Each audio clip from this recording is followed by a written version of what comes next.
Debes brindar amor para después pedir. Hay que perdonar para poder seguir.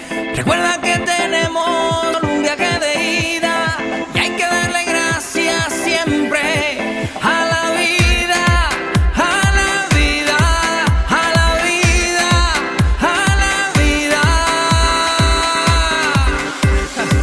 Oye, abre tus ojos, mira hacia arriba, disfruta las cosas buenas que tiene la vida. Abre tus ojos, mira hacia arriba, disfruta las cosas buenas que tiene la vida.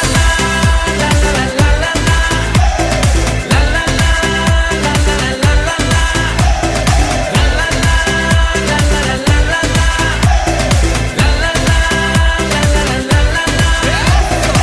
Cuando estés perdido y no sepas dónde vas, recuerde dónde vienes y qué bien te sentirás. Siempre que llueve escampa son consejos de mamá y con la bendición de tus ancestros llegarás.